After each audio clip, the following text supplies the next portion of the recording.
역사를 잃어버린 민족에게는 미래가 없다. 이런 말들 많이 들어보셨을 텐데 고려말 학자인 이암이라는 사람은 이런 말을 했습니다. 나라가 형체라면 역사는 혼백이다. 이 말은 역사 없는 나라는 혼백이 없는 형체와 같다라는 뜻입니다. 그는 또 이제 부여라는 나라가 있죠. 부여가 부여 스스로의 길이 없어진 뒤 중국인이 부여에 침입해 왔고 고려는 고려 스스로의 길이 없어진 뒤 몽고가 고려를 침입해 왔다. 이런 말도 했는데 민족 정신과 가치관 그리고 이상을 잃어버린 민족은 주변국으로부터 침략을 당해서 모진 고난과 억압과 지배를 받게 된다라는 것을 말하는 겁니다. 얼빠졌다 그런 얘기 이제 우리가 듣잖아요. 정신, 가치관, 이상 이런 것을 얼이라는 말로 이제 표현하는 순수 우리의 말인데 그래서 얼빠진 자는 어떤 사람이냐면 살은 것 같은데 죽은 자와 같다라는 그런 뜻이에요. 우리 민족이 품고 있는 최고의 가치인 홍익인간과 제세의와 그리고 대동사회 이상을 잃어버리면 한국은 얼빠진 민족이 된다라는 겁니다.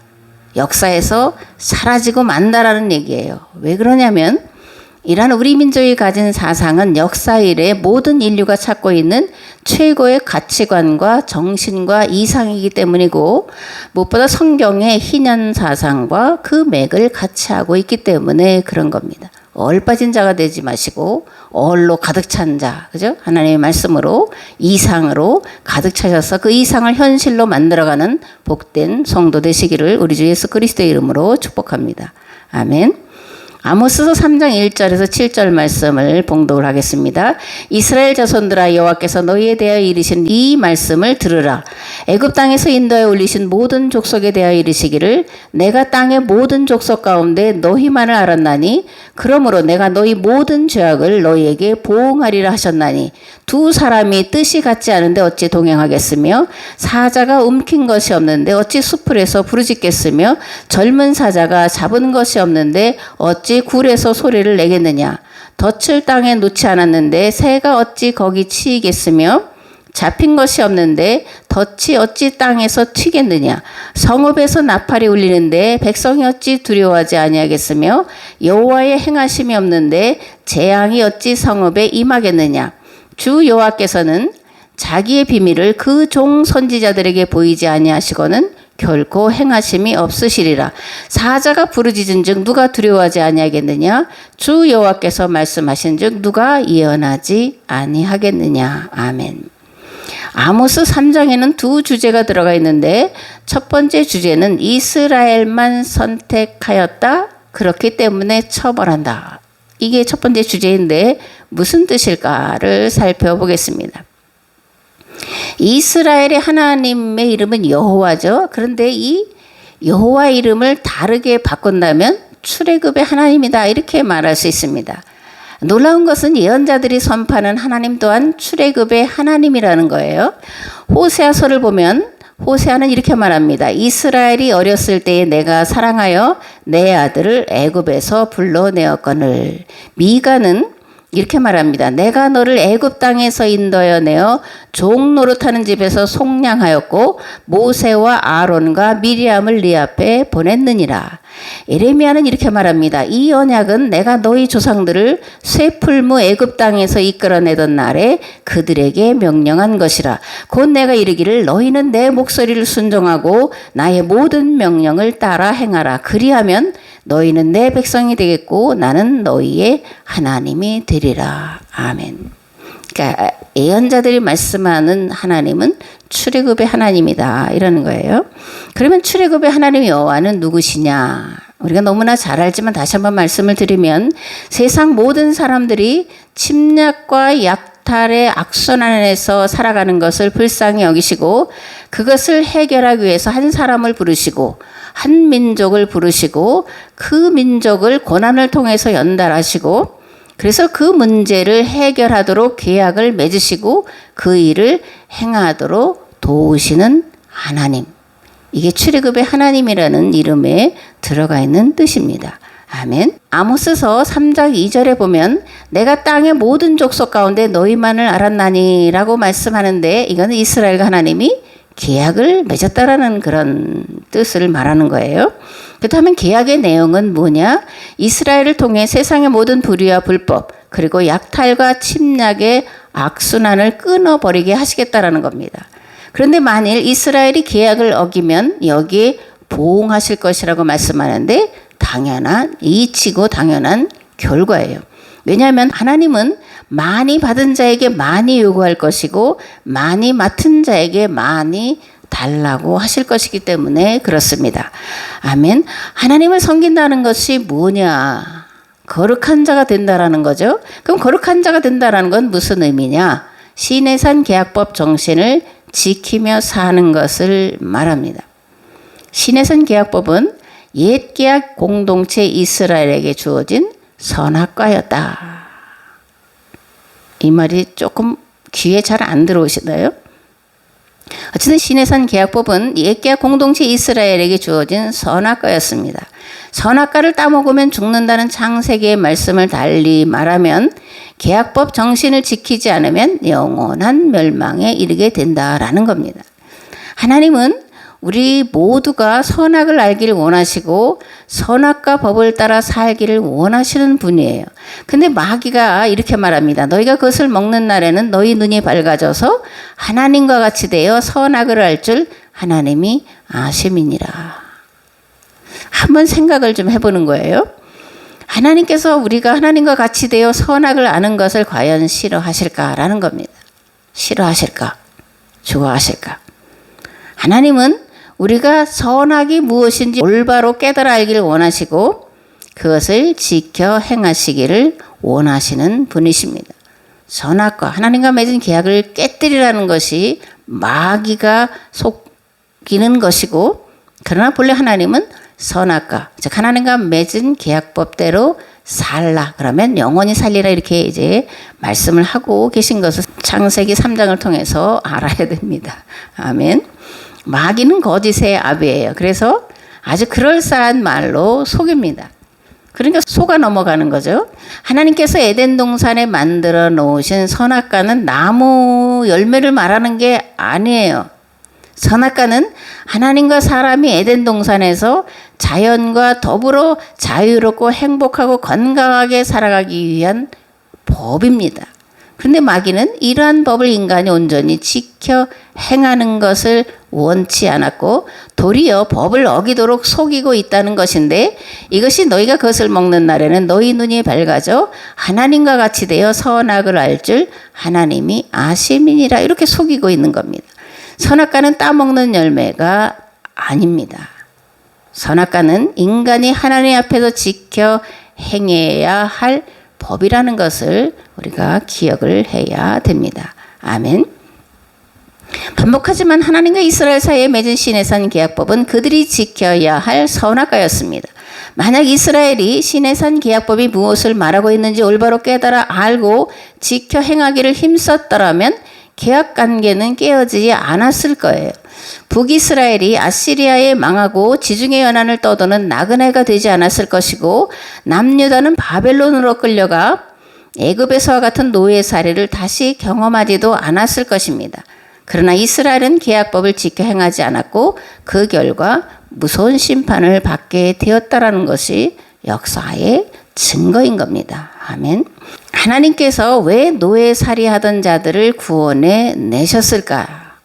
하나님이 이스라엘을 선택하신 이유는 노예살이하던 자들과 계약을 맺으시고 40년 광야 생활을 통해서 교육과 훈련을 시키시고 그런 다음에 가나안 땅에 들여보내셔서 그들로 하여금 거룩한 나라를 만들어 세상을 구원하게 하시려는 계획 때문에 그들을 구원해 내신 거예요. 동병상련이라는 말 여러분들 들어보셨을 텐데 같은 병을 앓는 사람끼리 서로 불쌍히 여기는 것을 말합니다. 동일한 어려움과 동일한 고통을 겪은 사람들끼리는 서로 마음이 통하게 돼 있죠. 그래서 서로 측은 여기고 불쌍히 여기는 마음을 가지는데 이런 것을 또 인지상정이다 이런 말로 표현을 합니다. 그렇기 때문에 애굽 땅에서 종노릇하던 하비르들에게 자유와 쉼을 주신 다음에 그들에게 가나안 땅에 들어가서 하나님을 대행하여 가나안 땅에서 쉼이 없이 살아가던 자들에게 쉼과 자유를 주도록 맡기고자 했던 겁니다. 그런데 이스라엘이 어떻게 살았느냐? 불의와 불법과 탈법이 만연한 세상을 만들어 놓았고, 그렇기 때문에 하나님은 이에 대해 책임을 물으실 수밖에 없었다라는 것을 호세아 그리고 다른 예언자들은 동일하게 말씀을 하고 있는 겁니다. 아멘. 하나님께서 이스라엘과 계약을 맺으셨기 때문에 이방인과 심판의 잣대와 기준은 달라야 된다라고 또 아모스는 이제 말을 합니다. 선택에는 두 측면이 있어요. 그죠? 하나는 감당할 수 없는 은혜라는 측면이고, 다른 측면은 무한 책임이라는 것이 주어진다라는 겁니다. 근데 이스라엘 백성들은 선택을 특권으로, 특별한 은혜로만 생각을 했습니다. 근데 선택은 특권이 아니라 세상을 구원하라는 사명이요 무한 책임이라는 것인데, 이들은 이것을 아주 잊어버리고 말았다라는 거예요.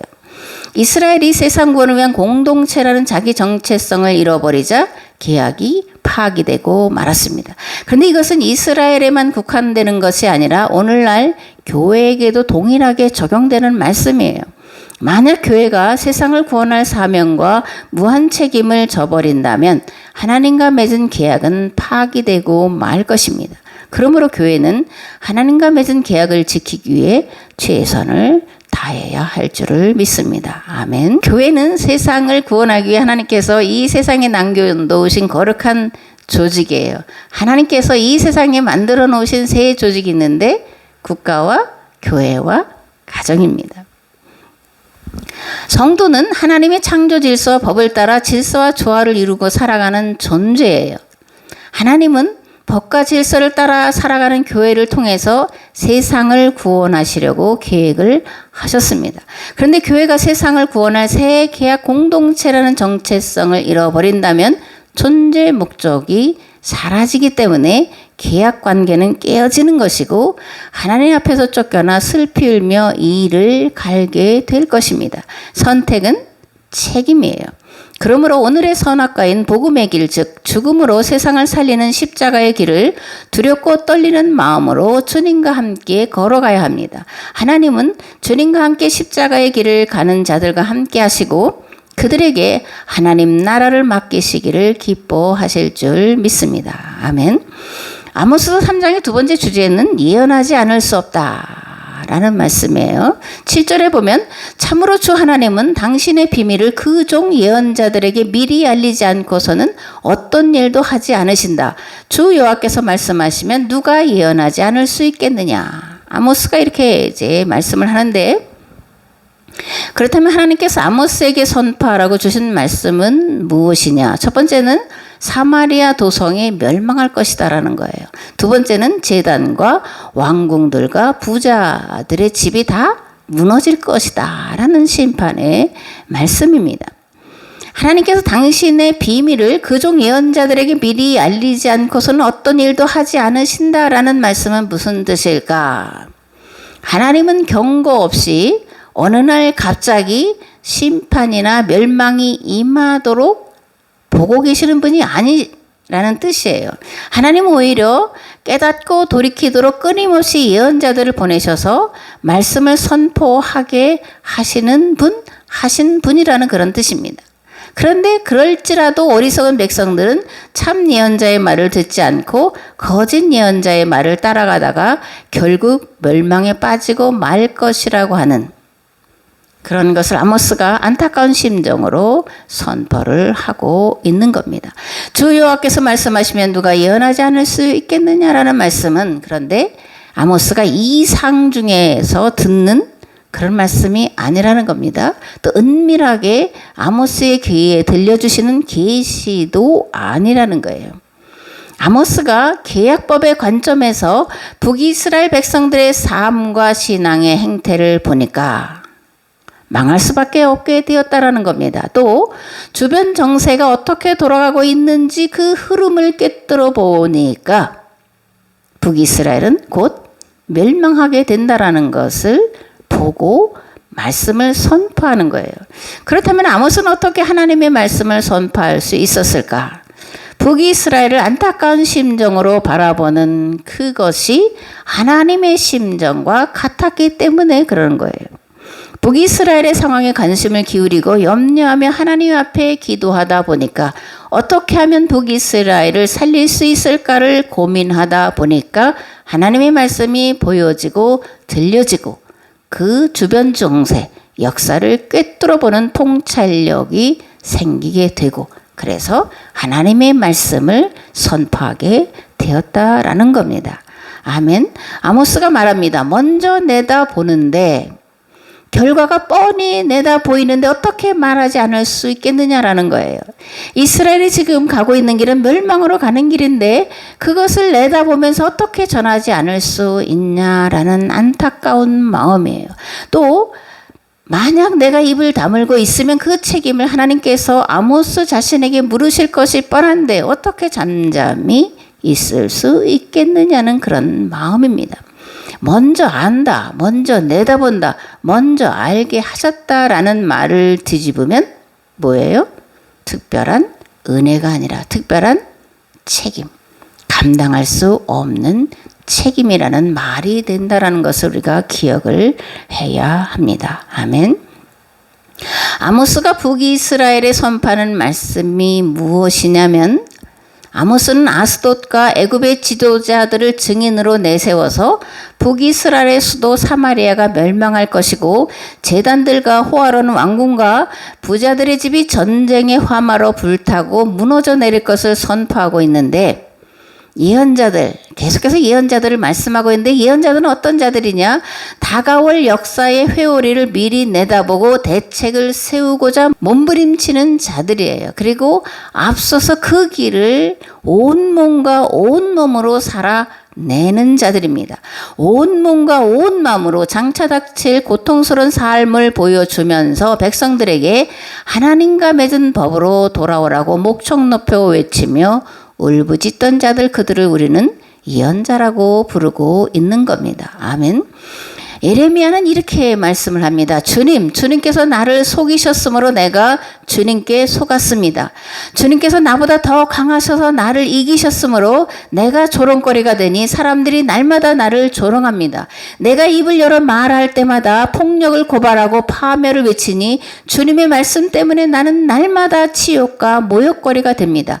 이제는 주님을 말하지 않겠다. 다시는 주님의 이름으로 외치지 않겠다 하고 결심하여 보지만 그때마다 주님의 말씀이 나의 심장 속에서 불처럼 타올라 뼛속에까지 타들어가니 나는 견디다 못해 그만 항복하고 맙니다.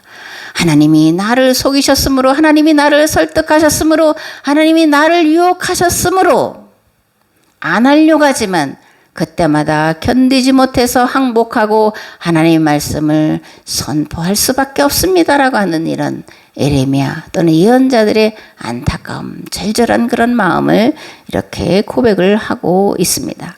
아멘. 아모스 3장 9절에서 15절 말씀을 보겠습니다. 아스돗의 궁궐들과 애굽 땅의 궁궐들의 선포에 이르기를 너희는 사마리아 산들에 모여 그 성 중에서 얼마나 큰 요란함과 학대함이 있나 보라 하라. 자기 궁궐에서 포악과 겁탈을 쌓는 자들이 바른 일을 행할 줄을 모르느니라. 여호와의 말씀이니라. 그러므로 주 여호와께서 이와 같이 말씀하시되 이 땅 사면에 대적이 있어 내 힘을 쇠하게 하며 내 궁궐을 약탈하리라. 여호와께서 이와 같이 말씀하시되 목자가 사자 입에서 양의 두 다리나 귀 조각을 건져낸 것 같이 사마리아에서 짐상 모서리에나 걸상의 방석에 앉은 이스라엘 자손도 건져냄을 입으리라.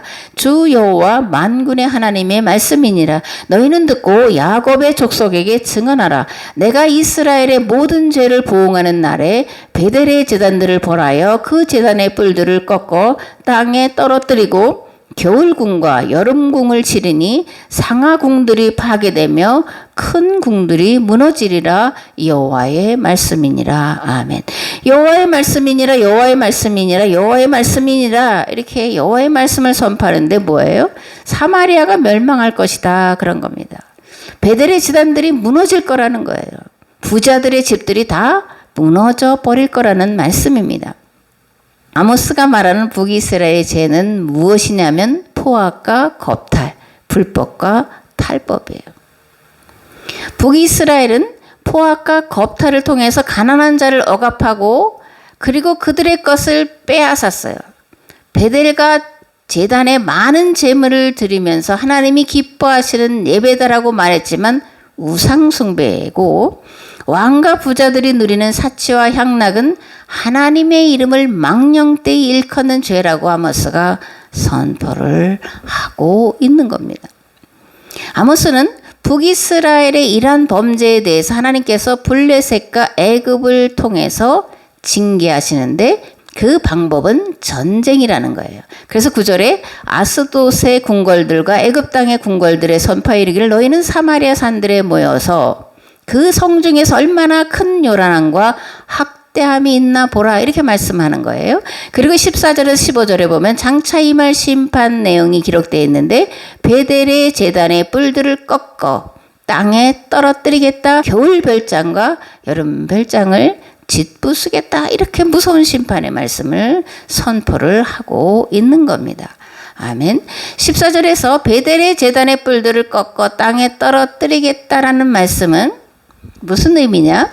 베델에서 말씀을 전하는 제사장들의 설교가 잘못됐다라는 것을 지적하는 거예요. 그러면 베델과 단과 길갈에서 제사장들이 선포한 것은 무엇이었을까? 첫째, 성전에서 제물로 드리는 것을 하나님이 기뻐 받으신다라고 이들이 선포를 했어요.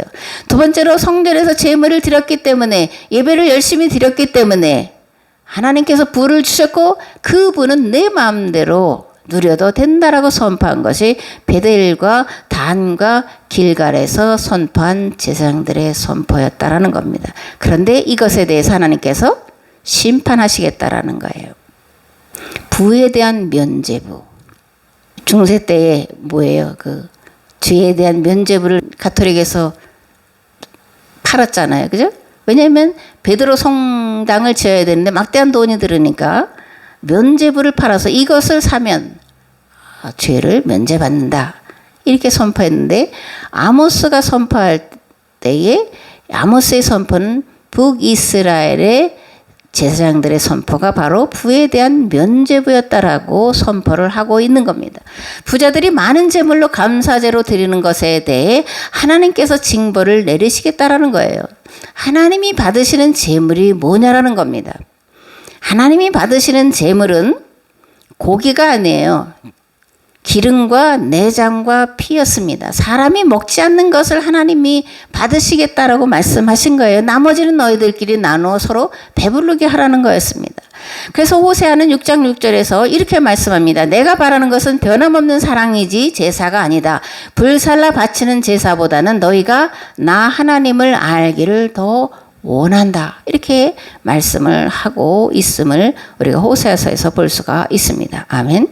그렇다면 사마리아 성에 사는 부유층의 삶은 어땠냐를 한번 살펴보아야 되는데, 15절에 보면 이들은 상하 침대에 눕고, 코끼리 뼈로 만든 침대, 그 값이 얼마나 가겠어요, 그죠? 상하 침대에 눕고 겨울 별장과 여름 별장을 가지고 살았다라는 거예요. 그런데 이러한 사치와 향락은 약탈로 먹고 사는 블레셋과 아스돗 왕들도 누리지 않은 그런 거였다라는 겁니다. 그러면서 하나님께서 축복하셔서, 왜? 내가 제사를 잘 드렸기 때문에, 많은 제물을 드렸기 때문에, 이렇게 말하는 자들에게 하나님께서 반드시 너희들을 심판하신다, 아모스는 이렇게 선언을 하고 있는 겁니다. 9절에서 11절에 보면 그들은 올바른 일을 할 줄 모른다. 폭력과 강탈로 탈취한 재물을 요새 안에 쌓아놓는다. 그러므로 이 땅 사면에 대적이 있어 내 힘을 쇠하게 하며 내 궁궐들을 약탈하리라 말씀하는데, 여기서 분명히 알아야 될 한 가지가 있습니다. 아모스가 지적하고 있는 불법과 폭행과 강탈로 빼앗은 것으로 요새 안에 쌓아놓는다라고 말할 때, 이 말을 문자대로 그냥 들으면 이들이 강도질하고 도둑질하고 뭐 불법으로 탈법으로 빼앗았다라고 이해가 되지만 그런 말이 아니에요. 북이스라엘 사람들은 아주 적법하고 아주 합법적으로 돈을 벌어서 재산을 늘렸다라는 것이 사실입니다. 그런데 아모스는 이런 것을 폭력과 강탈로 빼앗았다라고 말씀을 선포하는 거예요. 그럼 아모스가 거짓말을 하는 거냐? 아닙니다. 시내산 계약법 정신에 따르면 이것은 불법과 탈법이라는 거예요. 자기만 부를 누리려고 하는 것, 자기 집에만 온갖 재물을 쌓아놓는 것, 그것은 시내산 계약법 정신을 어기는 것이요, 이것은 심판받아 마땅한 죄라고 하는 계약법으로 들이대고 아모스가 말씀을 선포하고 있는 겁니다. 아멘. 근데 중요한 것은 시내산 계약법 실천 요청은 부자들에게만 해당되는 것이 아니라는 겁니다. 가난한 자들에게도 동일하게 요청된다라는 거예요. 잘못하면 부자는 악하고 가난한 자는 선하다고 생각을 할 수가 있습니다. 그래서 부자의 것을 빼앗아다가 가난한 자들에게 나누어 주는 것이 선한 일이고 하나님의 뜻이라고 생각할 수도 있어요. 그러나 하나님은 가난한 자에게도 최선을 요구하고 있고 부한 자들에게도 최선을 요구하고 있다는 것을 잊지 말아야 합니다. 아멘. 평등의 개념 속에 들어있는 것은 자신의 문제는 최선을 다해서 스스로 해결해 봐야 된다라고 하는 말이 들어가 있어요. 남에게 절대로 짐 지으려고 해서는 안 된다라는 뜻이 들어가 있습니다. 그렇다면 부한 자들에게 요구되는 평등은 무엇일까? 최선을 다하고 최선을 다해 일한 대가로 얻은 것을 즐겨 자원하는 마음으로 가난한 자들인 고아와 과부와 나그네들과 함께 나누라는 거예요.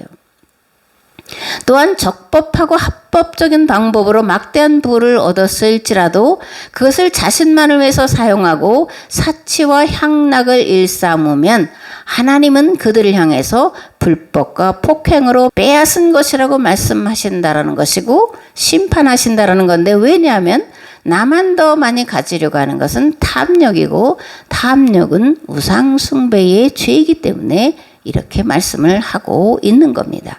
아멘. 그렇다면 아모스 3장 12절에 목자가 사자 입에서 양의 2다리나 귀 조각을 건져낸과 같이 사마리아에서 침상 모서리에나 걸상의 방석에 앉은 이스라엘 자손도 건져냄을 입으리라는 말씀은 무슨 뜻일까?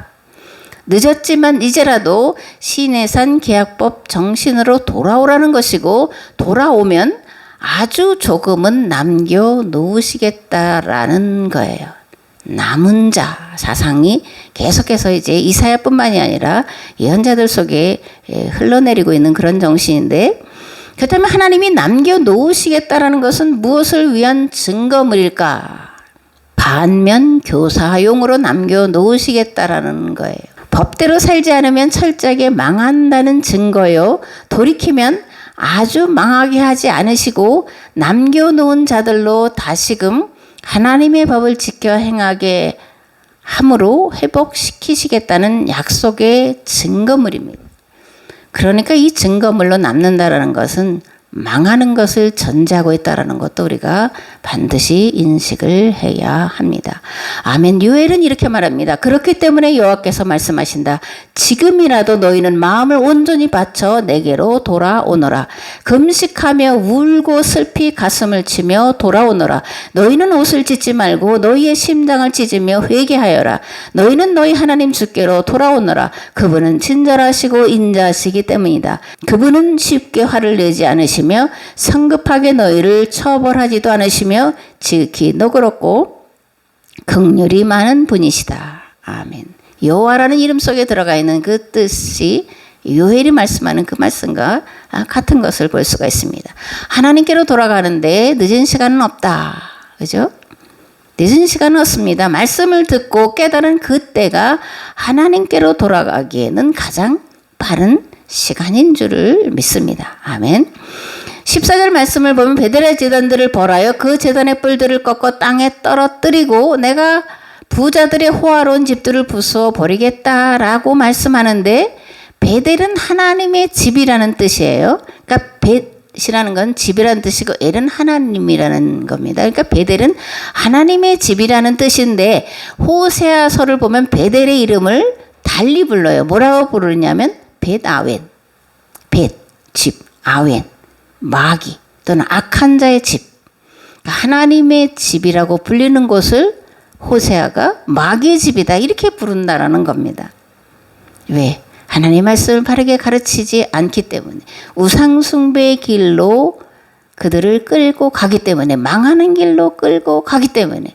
누가? 제사장이. 뭐로? 설교로. 그래서 베델이 아니라 베다웬이라고 하는 호세아가 선포를 하고 있습니다.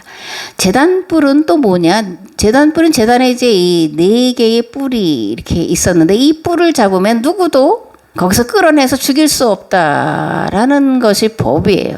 왜냐면 거룩한 것이기 때문에 그렇게 할 수 없다라는 건데, 그런데 아모스는 뭐라 그러냐? 제단뿔조차도 갈라져서 땅으로 떨어뜨려질 거다. 제단이 회파될 거다. 이렇게 이제 말씀을 선포하고 있는 거예요. 에레미야 7장에 보면 이렇게 되어 있습니다. 여호와의 성전이 있으니 이 나라는 영원히 흔들리지 않을 것이라고 생각하지 말아라. 이곳에 하나님이 거하신다. 하나님이 이 성전에 사신다. 바로 이곳에 하나님이 사시는데 누가 이 땅을 감히 더럽힐 수 있겠느냐고. 아무리 너희가 맹세하며 장담해도 그것이 너에게 무슨 도움이 될 것이라고는 전혀 믿지 말아라. 그런 식으로 너희 자신을 속이지 말아라. 오직 너희가 이제까지 살아오던 그 더러운 생활을 깨끗이 청산하고 변화된 생활을 한다면 내가 너희 조상들에게 영원한 유산으로 물려준 이 땅에서 너희가 언제까지나 평안하게 거주할 것이다. 너희는 서로 정직하게 살아라. 집 없이 떠도는 빈민이나 과부나 고아와 같이 불쌍한 사람들을 이용하여 떼돈을 벌지 말아라. 죄 없는 사람들을 죽여서 피 흘리게 하는 범죄는 너희 땅에서 즉각 중단하여라. 탐욕과 쾌락을 위하여 이방의 신들을 쫓아다니는 생활도 이제는 깨끗이 정산하여라. 바로 거기서 온갖 죄악이 나오고 결국은 너희도 그 죄에 걸려 멸망하기 때문이다. 아멘. 예레미야가 이렇게 선포하고 난 다음에 채 50년이 못 돼서 남유다는 철저하게 멸망을 당했다라는 것을 우리가 알 수가 있습니다. 3장 11절에 그러므로 나 주 하나님이 선고한다. 적군이 이 나라를 포위하고 너희 방어벽을 허물며 너희 요새들을 약탈할 것이다 라는 것은 이 아모스 3장의 결론이에요. 교회와 성도는 하나님의 말씀을 따라 살아가는 자들입니다. 만약 하나님의 말씀과 그 뜻대로 살지 않으면 하나님의 무서운 심판 앞에 직면할 것이라는 건 당연한 이치예요. 그렇기 때문에 심판은 우리에게 멀다고 생각하는 것만큼 교만과 무지의 죄는 없습니다. 심판은 항상 우리 앞에 엎드려 있고 말씀을 따라 살 것이냐 말씀을 거역하고 내 멋대로 살 것이냐의 선택을 요청하고 있습니다. 성령님의 인도를 따라서 의와 거룩과 진실에 이르시기를 우리 주 예수 그리스도의 이름으로 축복합니다. 아멘. 이제는 길과 진리와 생명 되신 예수 그리스도의 은혜와 아버지 하나님의 무한하시고 극진하신 사랑하심과 성령님의 감동 교통 역사하심이 의와 진리를 따라 살기를 다시 한번 결단하고 돌아가는 삶의 자리 위에 가정과 직장 위에 이 나라 이 민족 위에 이제로부터 영원토록 함께 하옵시기를 간절히 축원하옵나이다. 아멘.